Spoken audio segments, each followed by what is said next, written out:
श्री गणेशाय नमः। श्री गोपीजनवल्लभाय नमः। श्रीमद्भागवत महापुराण षष्ठ स्कंध अथ षोडशोऽध्यायः। चित्रकेतु का वैराग्य तथा संकर्षण देव के दर्शन। श्री सुखदेव जी कहते हैं, परीक्षित, तदनंतर देवर्षि नारद ने मृत राजकुमार के जीवात्मा को शोकाकुल स्वजनों के सामने प्रत्यक्ष बुलाकर कहा। देवर्षि नारद ने कहा, जीवात्मन, तुम्हारा कल्याण हो। देखो, तुम्हारे माता पिता सुहृद संबंधी तुम्हारे वियोग से अत्यंत शोकाकुल हो रहे हैं, इसलिए तुम अपने शरीर में आ जाओ और शेष आयु अपने सगे संबंधियों के साथ ही रहकर व्यतीत करो। अपने पिता के दिए हुए भोगों को भोगो और राज सिंहासन पर बैठो। जीवात्मा ने कहा, देवर्षि जी, मैं अपने कर्मों के अनुसार देवता, मनुष्य, पशु, पक्षी आदि योनियों में न जाने कितने जन्मों से भटक रहा हूँ। उनमें से ये लोग किस जन्म में मेरे माता पिता हुए, विभिन्न जन्मों में सभी एक दूसरे के भाई, बंधु, नाती गोती, शत्रु, मित्र, मध्यस्थ, उदासीन और द्वेषी होते रहते हैं। जैसे सुवर्ण आदि क्रय विक्रय की वस्तुएं एक व्यापारी से दूसरे के पास आती रहती है, वैसे ही जीव भी भिन्न भिन्न योनियों में उत्पन्न होता रहता है। इस प्रकार विचार करने से पता लगता है कि मनुष्यों की अपेक्षा अधिक दिन ठहरने वाले सुवर्ण आदि पदार्थों का संबंध भी मनुष्यों के साथ स्थायी नहीं, क्षणिक ही होता है। और जब तक जिसका जिस वस्तु से संबंध रहता है, तभी तक उसकी उस वस्तु से ममता भी रहती है। जीव नित्य और अहंकार रहित है। वह गर्भ में आकर जब तक जिस शरीर में रहता है, तभी तक उस शरीर को अपना समझता है। ये जीव नित्य, अविनाशी, सूक्ष्म, जन्मादि रहित, सबका आश्रय और स्वयं प्रकाश है। इसमें स्वरूपता जन्म मृत्यु आदि कुछ भी नहीं है। फिर भी ये ईश्वर रूप होने के कारण अपनी माया के गुणों से ही अपने आप को विश्व के रूप में प्रकट कर देता है। इसका ना तो कोई अत्यंत प्रिय है और न अप्रिय, न अपना और न पराया, क्योंकि गुण दोष हित अहित करने वाले मित्र शत्रु आदि की भिन्न भिन्न बुद्धि वृत्तियों का यह अकेला ही साक्षी है। वास्तव में यह अद्वितीय है। यह आत्मा कार्य कारण का साक्षी और स्वतंत्र है। इसलिए यह शरीर आदि के गुण दोष अथवा कर्म फल को ग्रहण नहीं करता, सदा उदासीन भाव से स्थित रहता है। श्री सुखदेव जी कहते हैं, वह जीवात्मा इस प्रकार कहकर चला गया। उसके सगे संबंधी उसकी बात सुनकर अत्यंत विस्मित हो गए। उनका स्नेह बंधन कट गया और उसके मरने का शोक भी जाता रहा। इसके बाद जाति वालों ने बालक की मृतदेह को ले जाकर तत्कालोचित संस्कार और ऊर्ध्वदेहिक क्रियाएं पूर्ण की और उस दुस्त्यज स्नेह को छोड़ दिया, जिसके कारण शोक, मोह, भय और दुख की प्राप्ति होती है। परीक्षित, जिन रानियों ने बच्चे को विष दिया था, वे बाल हत्या के कारण श्रीहीन हो गई थी और लज्जा के मारे आंख तक नहीं उठा सकती थी। उन्होंने अंगिरा ऋषि के उपदेश को याद करके मात्सर्यहीन हो यमुना जी के तट पर ब्राह्मणों के आदेशानुसार बाल हत्या का प्रायश्चित किया। परीक्षित, इस प्रकार अंगिरा और नारद जी के उपदेश से विवेक बुद्धि जागृत हो जाने के कारण राजा चित्रकेतु घर गृहस्थी के अंधेरे कुएं से उसी प्रकार बाहर निकल पड़े जैसे कोई हाथी तालाब के कीचड़ से निकल आए। उन्होंने यमुना जी में विधिपूर्वक स्नान करके तर्पण आदि धार्मिक क्रियाएं की। तदनंतर संयतेंद्रिय और मौन होकर उन्होंने देवर्षि नारद और महर्षि अंगिरा के चरणों की वंदना की। भगवान नारद ने देखा कि चित्रकेतु जितेंद्रिय, भगवत भक्त और शरणागत है, अतः उन्होंने बहुत प्रसन्न होकर उन्हें इस विद्या का उपदेश दिया। देवर्षि नारद ने योग उपदेश किया, ओंकार स्वरूप भगवान, आप वासुदेव, प्रद्युम्न, अनिरुद्ध और संकर्षण के रूप में क्रमशः चित्त, बुद्धि, मन और अहंकार के अधिष्ठाता हैं। मैं आपके इस चतुर्भुज रूप का बार बार नमस्कार पूर्वक ध्यान करता हूँ। आप विशुद्ध विज्ञान स्वरूप हैं। आपकी मूर्ति परमानंदमयी है। आप अपने स्वरूप भूत आनंद में ही मग्न और परम शांत हैं। द्वैत दृष्टि आपको छू तक नहीं सकती। मैं आपको नमस्कार करता हूँ। अपने स्वरूप भूत आनंद की अनुभूति से ही आपने माया जनित राग, द्वेष आदि दोषों का तिरस्कार कर रखा है। मैं आपको नमस्कार करता हूँ। आप सबकी समस्त इंद्रियों के प्रेरक, परम महान और विराट स्वरूप हैं। मैं आपको नमस्कार करता हूँ। मन सहित वाणी आप तक न पहुँचकर बीच से ही लौट आती है। उसके उपरत हो जाने पर जो अद्वितीय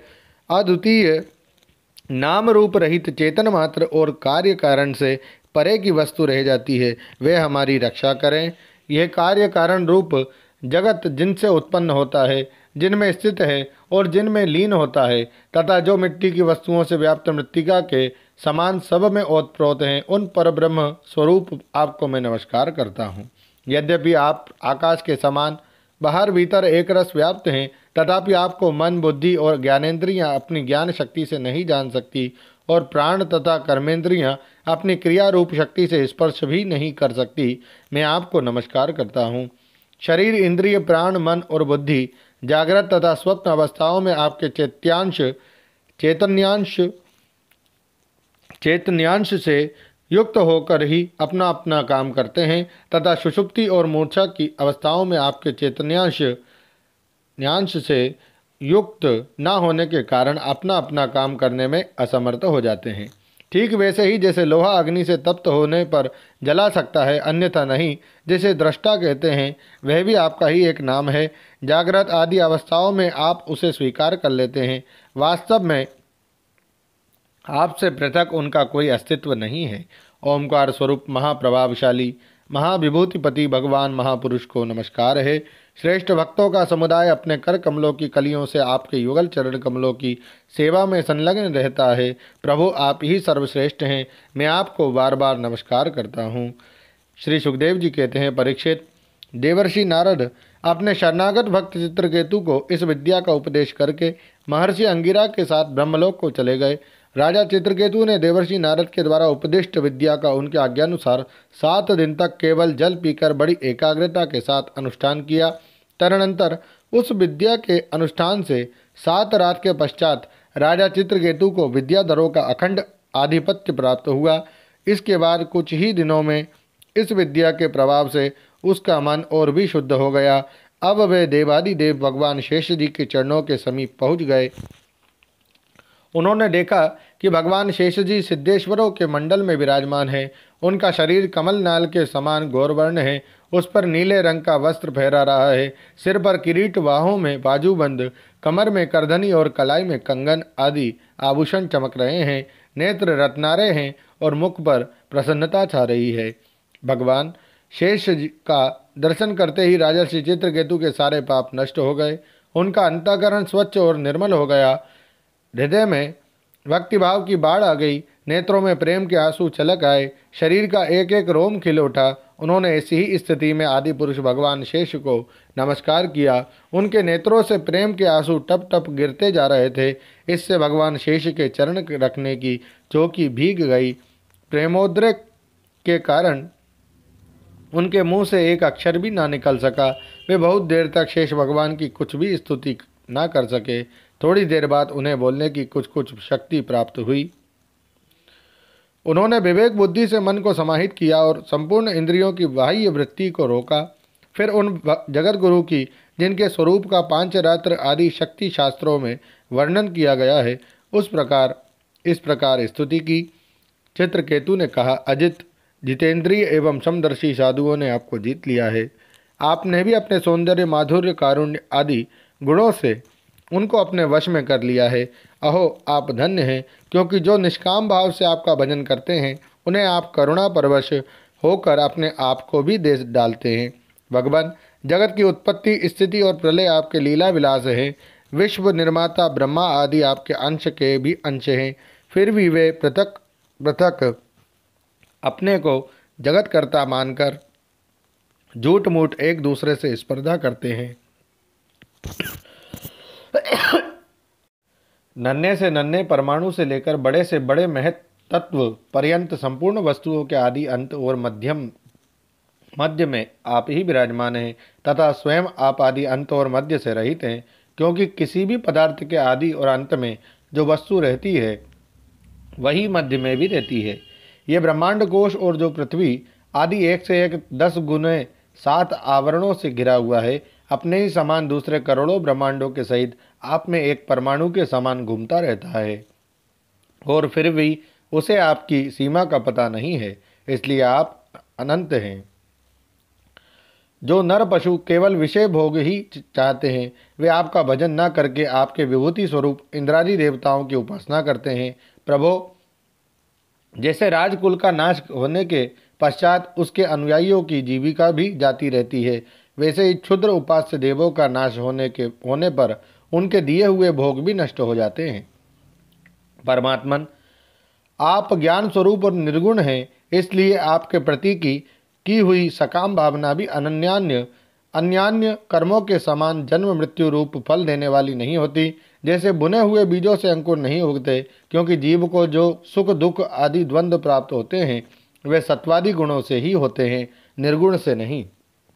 हे अजित, जिस समय आपने विशुद्ध भागवत धर्म का उपदेश किया था उसी समय आपने सबको जीत लिया, क्योंकि अपने पास कुछ भी संग्रह परिग्रह ना रखने वाले, किसी भी वस्तु में अहमता ममता न करने वाले आत्मा राम सनकादि परमर्षि भी परम साम्य और मोक्ष प्राप्त करने के लिए उसी भागवत धर्म का आश्रय लेते हैं।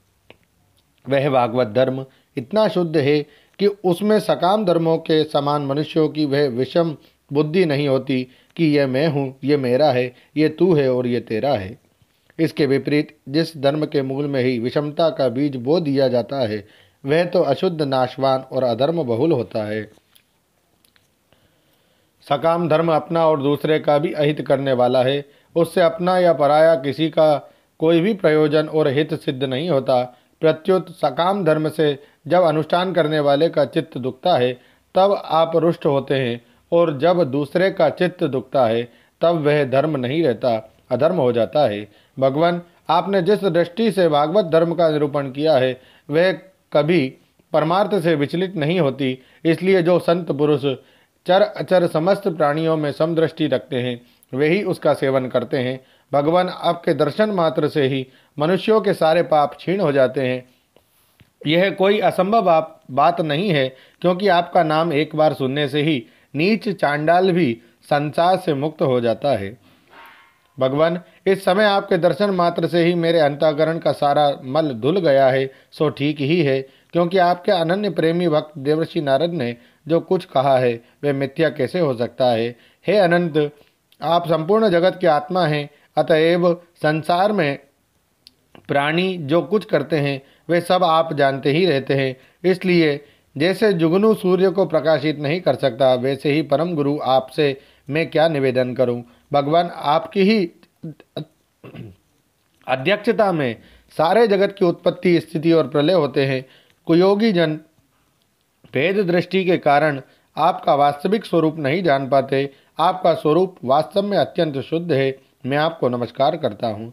आपकी चेष्टा से शक्ति प्राप्त करके ही ब्रह्मा आदि लोकपालगण चेष्टा करने में समर्थ होते हैं। आपकी दृष्टि से जीवित होकर ही ज्ञानेंद्रियां अपने अपने विषयों को ग्रहण करने में समर्थ होती है। यह भूमंडल आपके सिर पर सरसों के दाने के समान जान पड़ता है। मैं आप सहस्र शीशा भगवान को बार बार नमस्कार करता हूँ। श्री सुखदेव जी कहते हैं, परीक्षित, जब विद्याधरों के अधिपति चित्रकेतु ने अनंत भगवान की इस प्रकार स्तुति की तब उन्होंने प्रसन्न होकर उनसे कहा, श्री भगवान ने कहा, चित्रकेतु, देवर्षि नारद और महर्षि अंगिरा ने तुम्हें मेरे संबंध में जिस विद्या का उपदेश दिया है उससे और मेरे दर्शन से तुम भली भांति सिद्ध हो चुके हो। मैं ही समस्त प्राणियों के रूप में हूँ, मैं ही उनका आत्मा हूँ और मैं ही पालन करता भी हूँ। शब्द ब्रह्म, वेद और परब्रह्म दोनों ही मेरे सनातन रूप हैं। आत्मा कार्य कारणात्मक जगत में व्याप्त है और कार्य कारणात्मक जगत आत्मा में स्थित है, तथा इन दोनों में मैं अधिष्ठान रूप से व्याप्त हूँ और मुझ में ये दोनों कल्पित हैं। जैसे स्वप्न में सोया हुआ पुरुष स्वप्नांतर होने पर संपूर्ण जगत को अपने में ही देखता है और स्वप्नांतर टूट जाने पर स्वप्न में ही जागता है तथा अपने को संसार के एक कोने में स्थित देखता है, परंतु वास्तव में वह भी स्वप्न ही है। वैसे ही जीव की जागृत आदि अवस्थाएं परमेश्वर की ही माया है। यो जानकर सबके साक्षी मायातीत परमात्मा का ही स्मरण करना चाहिए। सोया हुआ पुरुष जिसकी सहायता से अपनी निद्रा और उसके अतीन्द्रिय सुख का अनुभव करता है वे ब्रह्म में ही हूँ, उसे तुम अपनी आत्मा समझो। पुरुष निद्रा और जागृति इन दोनों अवस्थाओं का अनुभव करने वाला है। वह उन अवस्थाओं में अनुगत होने पर भी वास्तव में उनसे पृथक है। वह सब अवस्थाओं में रहने वाला अखंड एक रस ज्ञान ही ब्रह्म है, वही परब्रह्म है। जब जीव मेरे स्वरूप को भूल जाता है तब वह अपने को अलग मान बैठता है। इसी से उसे संसार के चक्कर में पड़ना पड़ता है और जन्म पर जन्म तथा मृत्यु पर मृत्यु प्राप्त होती है। यह मनुष्य योनि ज्ञान और विज्ञान का मूल स्रोत है। जो इसे पाकर भी अपने आत्मस्वरूप परमात्मा को नहीं जान लेता उसे कहीं किसी भी योनि में शांति नहीं मिल सकती। राजन, सांसारिक सुख के लिए जो चेष्टाएं की जाती है उनमें श्रम है, क्लेश है और जिस परम सुख के उद्देश्य से वे की जाती है उसके ठीक विपरीत परम दुख देती है। किंतु कर्मों से निवृत्त हो जाने में किसी प्रकार का भय नहीं है। यह सोचकर बुद्धिमान पुरुष को चाहिए कि किसी प्रकार के कर्म अथवा उनके फलों का संकल्प न करे। जगत के सभी स्त्री पुरुष इसलिए कर्म करते हैं कि उन्हें सुख मिले और उनका दुखों से पिंड छूटे, परंतु उन कर्मों से ना तो उनका दुख दूर होता है और ना उन्हें सुख की ही प्राप्ति होती है। जो मनुष्य अपने को बहुत बड़ा बुद्धिमान मानकर कर्म के पचड़ों में पड़े हुए हैं उनको विपरीत फल मिलता है। ये बात समझ लेनी चाहिए। साथ ही यह भी जान लेना चाहिए कि आत्मा का स्वरूप अत्यंत सूक्ष्म है। जागृत, स्वप्न, सुषुप्ति इन तीनों अवस्थाओं तथा इनके अभिमानियों से विलक्षण है। यह जानकर इस लोक में देखे और परलोक के सुने हुए विषय भोगों से विवेक बुद्धि के द्वारा अपना पिंड छुड़ा लें और ज्ञान तथा विज्ञान में ही संतुष्ट रहकर मेरा भक्त हो जाए। जो लोग योग मार्ग का तत्व समझने में निपुण हैं उनको भली भांति समझ लेना चाहिए कि जीव का सबसे बड़ा स्वार्थ और परमार्थ केवल इतना ही है कि परब्रह्म वह ब्रह्म और आत्मा की एकता का अनुभव कर ले। राजन, यदि तुम मेरे इस उपदेश को सावधान होकर श्रद्धा भाव से धारण करोगे तो ज्ञान एवं विज्ञान से संपन्न होकर शीघ्र ही सिद्ध हो जाओगे। श्री सुखदेव जी कहते हैं, राजन, जगत गुरु विश्वात्मा भगवान श्री हरि चित्रकेतु को इस प्रकार समझा बुझाकर उनके सामने ही वहाँ से अंतर्धान हो गए। ओम नमो भगवते वासुदेवाय। श्रीमद्भागवते महापुराणे पारमहंस्यां संहितायां षष्ठे स्कन्धे चित्रकेतो परमात्म दर्शनम नाम षोडशोऽध्यायः। श्रीराधाकृष्णार्पणमस्तु। हरे नमः, हरे नमः, हरे नमः। जय श्री कृष्ण।